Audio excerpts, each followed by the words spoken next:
What's up, YouTube, man? It's your boy Ashton Jackson, and today's I'm just really going to be talking about my overall thoughts before going into Sunday's game against the New York Jets. It'll be different from my Saturday's video. That I'm going to be giving ways of how we beat the Jets, but in today's game, I'm going to be basically giving out the temperature, how I feel about the game, how I think the game's going to go, things of that nature. So before we hop into the video, I'd appreciate if you guys would like the video, subscribe if you're new, comment and share my video with anyone you think will enjoy my content, man. So obviously we know about the Jets and their story so far about how their season kind of went downhill after 4 plays with Aaron Rodgers and his torn Achilles, which at first for me it didn't really seem like a torn Achilles because when he got sacked he stood up, and then it took him a little bit to, I guess, realize what was going on, and then he just laid back down and just didn't get up.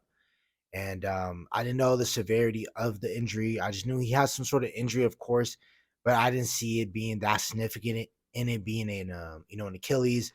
Once everybody saw the replay over and over again, other people were signifying that was something very serious because he was out for the remainder of that Monday night game. Come to find out, I think around halftime or around the third or fourth quarter after the Jets had won the game, they diagnosed Aaron Rodgers with the torn Achilles, which was really crucial, and it really hurt the Jets and their promises of potentially even going to the playoffs and possibly even, playing in an AFC conference game or at least winning a playoff game, which the Jets haven't done in almost a decade plus, right? And I always felt like if the Dallas Cowboys wanted to go on a very big run, and that run is playing late January, right? February, playing in the Super Bowl, I felt like we always needed to get over certain hurdles. This was before we even played the Niners. I always felt like the one quarterback we could never beat. I know, record wise is Tom Brady, but this was before Tom Brady even got into the conference in 2020. From 2010 all the way until 2019, 18. There was a quarterback the Dallas Cowboys could never beat, and that was Aaron Rodgers, right? No matter if it was on one leg, like how it was in that Dez Bryant catch non-catch game. Every single game from then on, when we played them in the playoffs in 2016, 2017, that was the year that we played them in with Dak Prescott's rookie year. And, our defense let up 34, 33 points when our offense came back and surged and made, and got up in that game early. Aaron Rodgers has always found a way to beat the Dallas Cowboys, whether it was with Mike McCarthy or Matt LaFleur or whoever the case might be. But long story short, really, I just wanted to play Aaron Rodgers because I felt like we beat Aaron Rodgers on Sunday. It would have gave the Cowboys the psyche, felt like we can beat any and anybody because we just beat a really great quarterback. We just beat a quarterback we haven't been able to beat in almost 7 years, and he has our number. Like how the Cowboys have the Giants number, that's how Aaron Rodgers has our number against the Dallas Cowboys, right? Even last year when he didn't have that many great weapons, he still beat us in overtime and things of that nature, right? So their injury report right now looks like they both had Dwayne Brown and Mekhi Becton, both slow-footed tackles. Dwayne Brown is that older tackle. He's like in his mid-30s, late 30s. He's really old. Mekhi Becton was a high talented offensive tackle coming out of that 2020 draft. That CeeDee Lamb, Joe Burrow draft, and Justin Jefferson draft. He came out of that draft class. He was limited in participation on Wednesday and Thursday, was a full participant on Friday, and his game status for both those guys, both tackles, were questionable. I felt like our defense is going to do really well against Zach Wilson because Zach Wilson still didn't look good against the Bills, and he still looks like how he did last year, right? That's why everybody was upset, and that's why Aaron Rodgers is there now in the first place, is because of Zach Wilson not playing well. And I feel like Zach Wilson, they're going to do very similar to what they do to very young quarterbacks, and they're going to try to rely heavy on that run game. Again, I'll talk about Saturday's ways of how we beat the Jets, but that's just a little sneak peek that I feel like we can go after Zach Wilson and try to force him to play quarterback, right? Greg Zerline, our former kicker, he had a groin injury. He did not practice on Friday participation. They have been trying out a lot of different kickers in case Greg Zerline isn't able to go, but he's listed as questionable. He'll more than likely be able to play, but they're just having kickers just in case something pops up of game day and he's not ready to go. they don't have kickers ready, right? And then for us, right? Of course, we're catching this injury bug, and thank God it's something serious right now. Thank God we're catching injuries early on because you don't want to catch injuries like how you did last year at the latter part of your season in December when you lost your starting right tackle.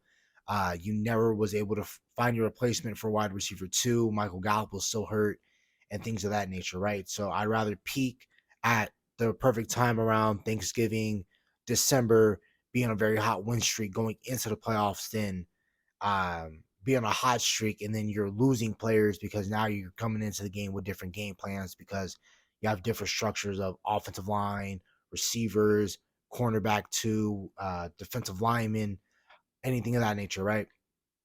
So who popped up on the injury report has been Zach Martin and Brandon Cooks. Brandon Cooks did not practice Wednesday, Thursday, or Friday with the sprained MCL. They said that he should be fine and that he's questionable for the game. But really, I feel like, of course, if Brandon Cooks cannot go, and if it's something minor now, rest him. We have Jalen Tolbert. We have a bunch of wide receiver depth that can go for Brandon Cooks in place of him in case he's not feeling well. Of course, rather have him miss a week than have him play and have him be gone for almost a month, 2 months, and then now we're really screwed because now we don't have Brandon Cooks, which we traded for him, and we gave him a fifth-round pick, and we did a lot of different things around Brandon Cooks to try and get him here, and we envision him to be wide receiver two, but we'll be fine. Like I said, we can promote Gallup to wide receiver two, have Jalen Tolbert work in the slot. We're going to do great things with or without Brandon Cooks. Zach Martin popped up on the injury list with the groin. He's going to be able to play. But the one thing that is kind of making me a little bit nervous is that Tyler Smith and the Donovan Wilson injury, right? Wednesday, Tyler Smith did not practice or Donovan Wilson. Donovan Wilson was limited on practice reps on Thursday. He was limited again on Friday. And Tyler Smith and Donald Wilson are both listed as questionable, or not questionable, my bad, but doubtful. And the reason why I'm worried about Tyler Smith is because we're worried about that inside of that Jets defensive line with Quentin Williams. He's going to give Tyler Biadasz a hell of a day, and Tyler Biadasz's hands are going to be full against a really nice defensive tackle like Quentin Williams, which Tyler Rush is a really great center, but he has tough times against some of those top tier tackles or defensive tackles like Armstead, Javar Hargrave when he was with the Eagles. Now he's with the Niners. Then you got now you got Quentin Williams. The week before you had Dexter Lawrence. He got bullied in that game. So kind of wish you want to get Tyler Smith into this rotation, but they had said when the first Tyler Smith had uh got injured last week before the Giants game, they said the hamstring injury was minor. Now went from he's minor to now he hasn't been practicing for almost 2 weeks now. So that hamstring injury is more serious than what we initially had thought. So hopefully he's able to rest up. I don't know how long he's officially going to be out, but if he doesn't play on Sunday, that lets us know that that hamstring injury is a little bit more serious than what the Cowboys were leading on to us about. Same thing with Donovan Wilson. He had a calf injury.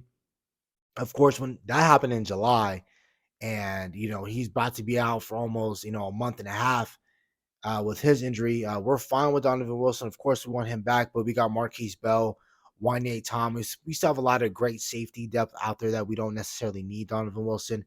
But dang it, I really wish we had Tyler Smith going into this game. He's listed as doubtful, but who knows? Hope I want him to play. But again, if he can't go, don't worry about it. That's why we constructed the roster that we did, because we have Chuma Udoga. If Chuma Udoga doesn't look that well, we have TJ Bass. And I feel confident more with TJ Bass going up against his Jets defensive line. But yeah, man, that's about it for the video. I went over the injury report and how I really feel about this game. And I do have us winning. It's just going to be a little bit different in how we win it. And also, if Dallas Cowboy fans are worried about how we're going to look week 5 against a really great defense, you're going to get that preview this game. That's about it for the video. Hope you guys have a nice day. Stay safe, stay blessed. Bye.